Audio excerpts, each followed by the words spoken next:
your brown sugar. I almost got my voice back. Almost. Mondays, man. Is the camera on? Yeah, it's I on just now. want to say, Steph last night was weird. Why? I don't know, bro. I honestly been trying to unpack it. This shit was weird. Cora left out like in a rush. Uh-oh. No goodbye. Like Jazz just got back in town. And She coming here in the mood? She came in here in a good mood, but she was okay. tired. She like it was weird to see. She was exhausted. Yeah, she was exhausted. And then Keish came in here like melancholy, and then Jess like almost walked out because I made her up in the front because Amy wasn't here. So so Jess, I was Okay, like, she Jess. must have hung with Ashley longer than she anticipated. No, she had a friend in town and she ended up going to Alyssa's house. Fair. Okay. Yeah.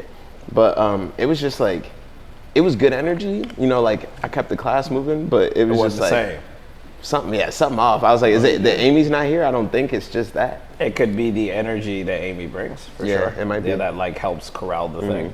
Because Jess was like in the front, and she was like, she fucked up a step, and then she just walked out.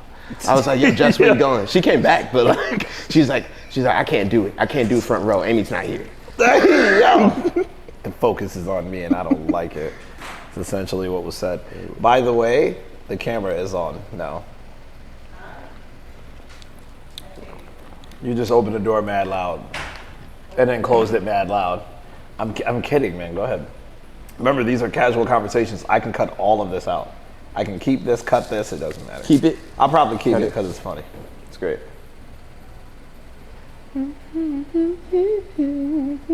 We're gonna make it weird because you're making it weird. You're gonna turn around, we're still looking. Now you're gonna not turn around?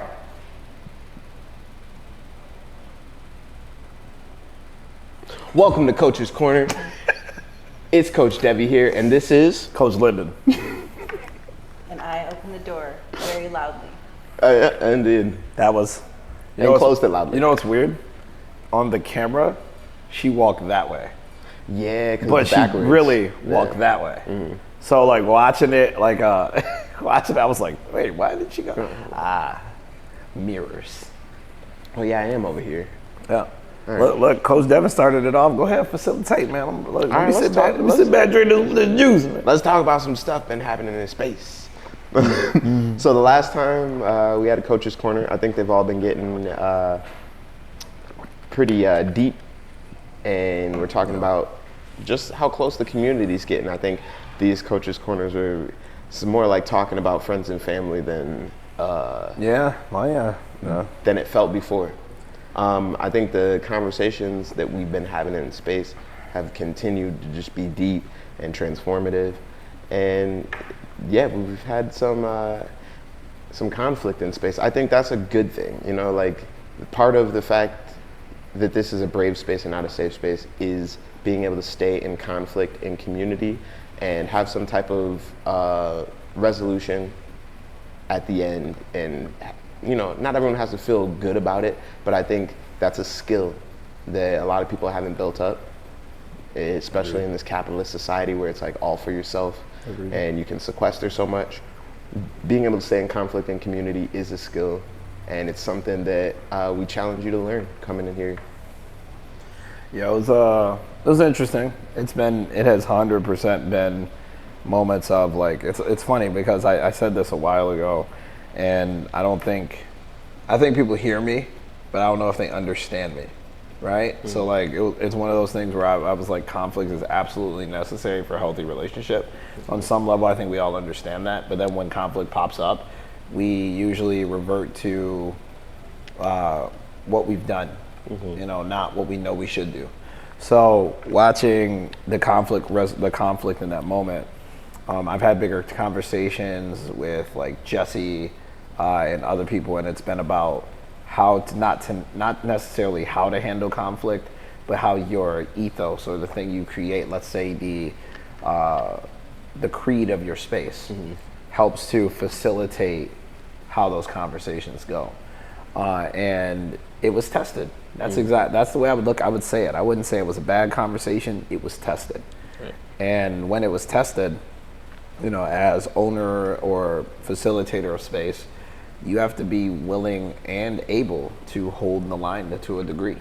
I won't say always get it right. I'll say that you have to be willing to stay in it until you at least agree to disagree, right? So in this moment with this conflict with this other human being, we saw how two different walks of life, two different paths, two different journeys actually collide. It wasn't about win or loss, but for, I don't like to get deep on like the whole like I don't know, capitalist society stuff, but the truth is that what modern society is has led us to believe that things run and work a certain way. I'm from the school of keep what resonates with you, and then get rid of the things that do not. And I think I've done that since I was a kid, and I talked about that on a couple different ways. And the one that stuck out the most to me when it comes to doing that was having those type of conversations and then watching what people think is supposed to happen, but making sure I facilitate what the ethos of space is to happen, right? It's like walking someone to, like, no, there's still love here. I just maybe don't agree with you. And that's the part I actually wanted to speak on. It's like, I grew up in a household where there was a lot of anger thrown at me, and there was a lot of conflict and not much conflict resolution that felt good for me. So going into conflict situations, I realized is a trigger, and how I handle a lot of my triggers is to get silent, to be quiet. And it was beautiful to see like the skills that I've built up and how to use them to get a different result from what I'm used to. Fair. I think it shows just how you handled yourself yesterday, at least to me, that like the skills that I know I have, I need to lean on those in these situations. Like you outwardly saying that there's still love in this, and it being reflected in like your body language, your tonality, that hey, we can be in conflict and I don't have to yell, I don't have to be upset. We can realize that we don't have to agree, we can disagree, and I can still love you, and we don't have to end the conflict. We can stay in it until we both talk it out to completion. A lot of people, I think, especially me, run away. It's like, all right, you're feeling some type of way, you're triggered, let's just like talk about this another time, is my normal go-to. But seeing it handled differently and seeing the result of that was amazing to me. I got to see. I like to think of it as an ethos. It's definitely an ethos thing, but I'm sitting here listening to you, and I was thinking about a statement I heard recently. I like to watch, different things that like edify my mind or challenge my stance or expand what I think. And I remember there was somebody talking about. They were talking about, hey, I feel like I'm Clark Kent, and when I come home, they want me to be Superman. Right? And the facilitator was talking to them, and they said, hey, respectfully, you have to understand that Superman is the disguise. Or excuse me, Clark Kent is the disguise. Superman is who he is. That's who they are. Right? Like it's not the other way around. He's not Clark Kent becoming Superman. He's Superman pretending to be Clark Kent. Right? And that's really, really important for a lot of these different scenarios and things. See, some of us, we have these powerful strengths. We have these things that are beautiful about us and could help other people get exactly what they need. I believe everybody has gifts. And even though I've created the space, right? I didn't create the space for me to validate myself. That's not what this was about. I'm sure there are some spaces that do that, but that's not the space I created. The space I created is about bringing people together to just improve. That's all it's supposed to be about. So sometimes I think I think that I'm Superman, but I don't. And all I am is Clark Kent. There's no Superman component. But a lot of times people think I'm Superman and I'm playing at being Clark Kent. You get what I'm saying? And that for me, if I had to akin myself with a superhero, if you know me, at all, I have said that I align with Black Panther and Captain America. Right? Beginning of my life, Captain America, to get to a place where I could be Black Panther. Right? I realized that later in my life. Gotcha. Right? I couldn't be Black excellence until I had stood on values that helped make me great. Right? So even though I felt like Prince T'Chaka, you know what I'm saying? I wasn't necessarily Black Panther. Right. You know? So a lot of those different things that play in that help people see other people is exactly what we're all here for. And sometimes in conversation that gets lost. So in this particular instance, we were having the conversation and there were labels being thrown around, right? And the labels in and of themselves, I remember there's a lot of people of space, I said it like this, and I hope this isn't offensive, but it might be, who are from fluid space, right? Spaces where there are trans people, queer space, right? And I've always done my best to respect that, even if my actions haven't always reflected that. Because I understand you did what you needed to do for you. And in that space, you know, it's more safe, right? Don't talk about it, don't ask, don't tell. Most people don't realize that that's the policy of the Navy, but it's the same one I've seen a lot of queer spaces follow. Yeah. Right? It created so much chaos. It created so much hurt, so much hardship that didn't need to exist when I was in it. So I watched this, and that's what kind of helped me realize that that's not something I want to cultivate. In your space, right? In my own life. So when I created this space for people just like me who wanted to be seen, heard, and improve. The misfit. The misfits, yes, I refer to them as the misfits. I think because of who I am and because I am viewed as Superman, people stop seeing me as human. Yep. Right? And in that moment, I was seen as, I don't make mistakes. I obviously do this so I can always not be wrong or any of that. Like it was that was the rhetoric was very negative about me, right? That you set things up so that I can't be knocked down. Yeah. Right? And infallible. Right. And I don't see myself that way. I've never seen myself that way.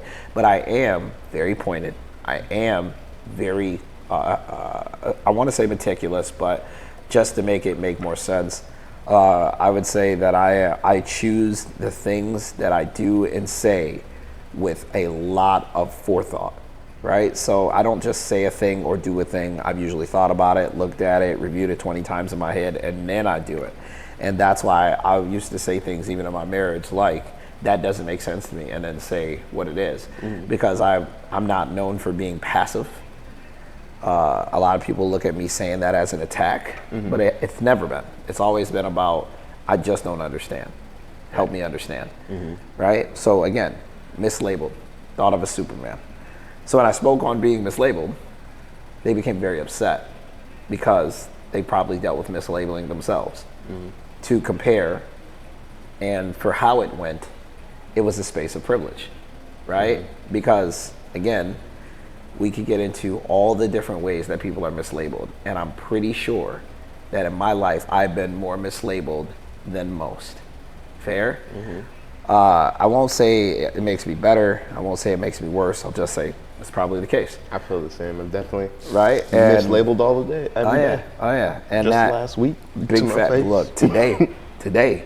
Yeah. And I think it's important that people kind of understand that what we're saying and who we are and what we believe is just an extension of self. It's not all of you, right? And we're here to see full spectrum of people.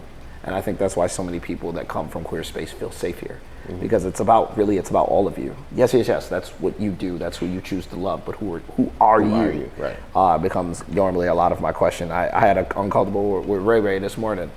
I like you know, he didn't know where it was going, so he was like quiet. I was like, no, I'm just curious, right? And okay. Then it became very open. I think the same thing happened in that conversation. Yeah. Why are you saying that? Where's it going? Instead of asking those questions, they just became defensive, right? And then eventually, because that's happened enough, I went there with it. No, I want to know. I'm not upset. We don't have to agree, but at the same time, we really should talk about this. And not being upset is practice. Everyone thinks I just show up and I get it. Yeah. But that's not true. And I think it's important for people to kind of see, like you saw it from the beginning, right? That's why, so I'm sure there are people who think like sometimes when I bark across the room at you who are like, yo, you love talking to you like that? Ironically, I've earned the right to talk to him like that. And that's important. But maybe you don't know that. And also, it's not my intention. It's just who I am as an individual based on things that I know I need to change. That's why you'll see me walk it back too, because I don't mean it from a space of disrespect. It's just literally I was raised into an environment where that was acceptable, and I have to unlearn it being acceptable. So, to cut it a little short, I want to say, as we went through this, you said it really well earlier. You said, I watched this person, because you were like, I'm very good at watching people. I watched this person go through the full spectrum of emotions. Happy, sad, angry, like shoot, all the, what other ones? Those were the three that really popped up to me. But you also saw them walking it back when they felt like the dialogue matched with things that they could resonate with, right? And if you don't know, I pay attention to the same things. So a lot of my conversations, they're to make sure that we have a real conversation, but also to make you feel seen and safe. So by the end, I think I literally pulled this same person to the side and I hugged them and I said, it's completely okay to disagree. And again, we don't have to agree, but it's all done from a space of love, and I hope you hear that. Thank you for having that conversation with me. And later I even reached out and said, most people wouldn't be in conflict with me like that, but people like yourself are the ones I appreciate the most. And can I say, I think like getting started into something new that you are starting to become passionate about, I really think there's like a barrier to entry, It's like when I started skating, it was like I had to take that first fall. I had to get like some blood sacrifice to the craft, And I think coming in here, like you have to have that brave moment, If you haven't had it outside of this space, you're gonna come up against that moment that reframes all of the past conflict you've had, or all of the past experience you've had like that with someone of that archetype. And I think that's one of the most powerful things, is like you're standing at the head of that. It's like, let me show you that how you're coming at this, you're coming at it based off of your past, and how you've handled it before, but this is not that. And reframing that for people is like a brave thing, because you could easily leave before it gets to that reframing. Absolutely. Before you get to see it in its entirety of being different. And it's important to point out it's brave on both parts. Yeah. Like it's not brave on me to just stand up there in that uncomfortability. I'm not by myself. Right. Like I'm standing up there with whoever created that scenario with me. Right. We're in that together. And a lot of the times people have been abandoned in that space as they tried to stand in it, and now they feel like they'll just be abandoned again. So the reactions just are get out before protection fleeing, protection, fight or flight, right? Fight or flight is what it triggers for them a little bit. So, I think this person got it. But I think it was like, ironically, I'm like kind of mentally exhausted by how many times I've had this conversation. Yeah. But not because I don't love it. I've had it so many times because I do. And I do believe that's what makes a little bit of our space different. I've been paid the highest compliment in the last 24 hours, multiple times by multiple people. And it was funny because, again, that's why I can keep doing this, right? Like I can keep doing this because when I feel misunderstood, there's two people when one person misunderstands, two people pop up and show me, no, exactly what you said, this, that, and the third. And I think it's a good thing to mention that same conversation, they are in school for therapy. Yeah. There's a therapist in that group.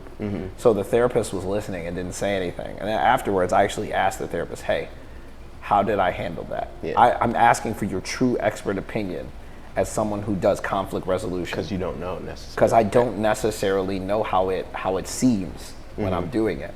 Right, and I think most people just, again, you view me as an expert, but I have a true humility behind this, but a lot of people think that my wisdom is my ability to never be wrong. Like they're like, oh, he's never wrong, and he never tries to do anything where he's wrong. I don't like failing, but I don't seek That's why you're not perfection wrong either. much. Exactly. Right. And I feel Exactly. that I feel the same way about that. Like I'm wrong all the time. I'm looking to get to a point where closer to infallibility, where I don't need to be wrong all the time. I don't need to look at myself. Yeah. There's confidence in the wisdom of knowing, like, yeah, I've been through this. I may be wrong here, but I have so much experience. And my wisdom, my experience mixed with the knowledge shows me that this way works or doesn't. Right. It doesn't mean that that's the way I take. It just shows me what it is. And that's huge. And it's huge for a couple different reasons. But I'm noticing that this conversation is bringing up relationship conversations. And I'm talking about with people in your life, like we were talking about. I don't know how close people think we are. Right? You and I? Yeah. I don't know what they think. Right? And I know for a while, like again, between me and Devin, I refer to Devin as like my son. But I view him more like my brother than my son. But in instances of being your mentor, it's more like having a son. Yeah. And it's hard for me to like cut those lines, even though that's exactly what the space needs. So it's been like a hard practice of watching that for a while. And now the same thing's happening with Garth, and the same thing's gonna happen with the other guy. We had Ant, shout out to Ant, he came here on Saturday. And when Ant came out, man, he just came out as this dude who was dope, but was so humble about it. I was like, yo, this is Junior 2.0, bro, and like loves fitness. Yeah. So I'm actually excited to connect with them on a deeper level too. It's like you've met Anas. Most people have met Anas. He reminds me of Anas. Yeah. And Anas is just curious about being a mover. So many people would be like, oh, he's just some big buff dude who runs a little. Like, but he loves to move. I mean, All types of modalities of movement. Yeah, and that's again, that's the misnomer. The mistake is putting someone into a category and then they don't even want to be there. You know.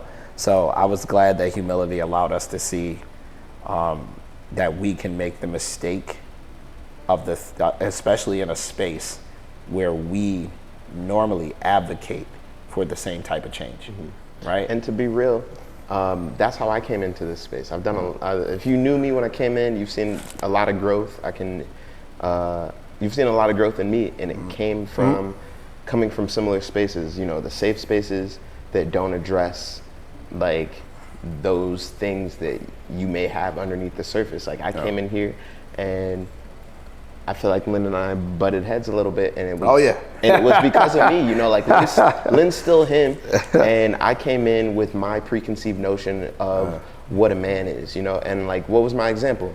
I didn't have many examples growing up. So I've got a skewed perception of who this man is, and I'm trepidatious, I'm cautious, you know, I come in and I'm like, I expect you to be this way, maybe, you know, and to see him walk it through so many times, I was like, oh, it's not what I thought it was. I had to change my perception of what I'm looking at, and that expands my mind. And I think that's what's happening for a lot of people, is they get to see something that they've seen a million times before. It's this way. It's always this way. And then it's different and they don't know why. Yeah. And then interacting with you, it's like, okay, this is way different than what I expected. And I think that's what's brought us closer. That's what's changed my mind. That's what's fixed a lot of my relationships, to be real. I think, so you weren't here for this conversation because it wasn't here. I went to breakfast with Ray, Kay, and Mr. Vogler. And you know, I don't even think people know why I call him Mr. Vogler. You know who I think of? Smith. Mr. Anderson. So I always refer it like that. That's where that comes from. All right, that's why I always say it. I could just say Vogler, but I always like Mr. Vogler. Mr. Anderson. Anyways, so we went out to eat, and like a lot of people were speaking. This was a very open forum space full of men having a conversation. There was conflict resolution brought up. There was how to be in conflict that was brought up. And the question was asked, how do I do that? And, you know, men don't know. Like there was this moment of, like, I feel bad that I felt good expressing my anger to this person. And I watched Ray be like, right? But it was Kay saying it. It was like, no, but I didn't feel bad telling them how they were hurting people. And I was a little angry while doing it. So it's because we call that righteous indignation, which we talked about, Yeah, we right? talked about that in the last And actually, we talked about it the last Coach's Corner. But I shared a story that I don't know if I've ever shared on here. Okay, so I think a lot of us can say that our fathers were stoic in some way, shape, or form. And I always respected my dad. I don't know if he always knew it, but I always respected him, right? I didn't see him as a person until one day, because he used to lay into us, right? Like he would go up one side, down the other. You better not be sitting still when he's around. If he ain't resting and you resting, it's a problem, right? Like that's how he presented himself, right? So, I remember a couple times where he was wrong. And I mean, just, you were wrong, right? He never apologized. He never went back. And I think a lot of people are used to that. So I didn't see my father as a human being until one day he and my brother literally got into a physical altercation. My brother's younger than me by 5 years. And I'm talking about rolling around, full tussle, like full on tussle. See, I think this became the moment that I realized it was important to stay in the space of conflict. Like there's healing there. Because when my brother left and everybody's mad, it was the first time I stayed. And my dad broke down, like literally from standing and angry. He dropped to his knees, held his face, and cried. And he was like, I don't know how to save my son. I just don't know how to reach him. And I helped my dad because I was so angry with him before that. You understand what I'm saying? Just misunderstanding who he is. I didn't know he was like, I know that you're supposed to, but it didn't feel that way to me. So to see him do that was like, I said, if you had shown us this growing up, I think we'd both look at you differently. That's why I'm like the way I am. I have a very big, let's say, feel. That's how I became the leader I am today. If my dad had just been himself, we would have viewed him as not just our father, but as Robert. Full spectrum. Yes. And that would have been healing beyond what I can explain. If you don't get it, I'm sorry, but it set the precedence for how I move and how I teach and how I give. And sometimes I'll talk through a thing with a person because I'm like, no, let you hear my process. You'll hear me do that, right? I'll be like, I'm gonna answer all your questions, but I'm gonna start here, right? I don't remember your question. Can you repeat it, right? Like, and a lot of people think that's just me. Like, it's like, oh, he's just, talking. No, You're sharing. I'm trying to draw the picture for you so you don't miss the beautiful picture. You get what I'm saying? So I'm hoping that when the conflict facilitated the type of openness that will allow for so many people to receive what they need here. Somebody explained it to me, like your first 100 clients in a space that are really like lock in are the ones that set the ethos for everything you do going forward. And I tell people all the time, I don't want to build a community, I want a tribe. I want a tribe. I'm working for a tribe, I'm moving through a tribe, I want a tribe. Yes, so hopefully that stuff lands for everybody that comes in the door, but full disclosure, I don't know what the fuck I'm doing half the time. I'm just letting God lead and leaning on my wisdom and hoping that it lands for you. You're doing it. Yeah, it's happening. And my new season is going to be a lot of intentionality because I feel like that's what I'm being called to. So Same here. yeah, it's a different thing. It's a different thing when you're doing it in purpose, right? Hard to fail, hard to not show up, hard to do what you feel like when you show up in attention. Yeah. So I'm hoping that resonates for all of you. We didn't even go over anything that was happening. Let's cover some stuff that's happening on Friday so people can kind of get that stuff. On Friday? Yeah. This Friday coming up? Our Coach's Corner, yeah. We'll talk about, we got the reactivation campaign going out. We got a couple different events coming, just different things we're going to be doing. And again, all of the stuff that we do, if I never say this again on camera, I'm super thankful for everyone who volunteers here. Because even though I've had the dream, first of all, it ain't even my dream. It's actually my wife's. My wife was the one who envisioned all of this. And when I said I wanted to help people, she said space and everything else. So anyone who helps us to make that dream a reality because somebody else needs it, man, I appreciate that wholeheartedly. More than I can say. More, but I promise I will do my best as a leader to show it. And I hope you all call me out in the process so I can be who the next person needs. You know? So I got, man. I love that. I'm also I haven't said it in a while, but it's in season. I think it hits me harder. But I'm so grateful for the opportunity to be here. Just everyone that comes into the space, and I get to see weekly. Everyone who's showing up to the Sunday runs. Yeah, we got to talk community. about that too. Yeah. just like talk about it in general, like how we both view it. Because Yeah. I think I wonder how people view it. I I'm not have no showing idea. up. Like I have no idea. that's what I'm saying. I don't think we've ever talked about like how, like on camera, how we Yeah. feel about that. I think we did when we first started it. And then Okay. we haven't revisited it Okay. since the Lilac Run or anything like Okay, that. fair. Because during the Lilac Run, there was an intention and there was a reason, so we were Right. getting together. But now there's a different reason now, and I don't think people know. So I Right. think that might be cool to go over next time. Yeah, let's do that on Friday. All right, cool. Thank you so much for joining us, everybody. We won't keep holding you up. Plus, these things be getting long lately. Getting long. Talk to you soon. Peace. Peace.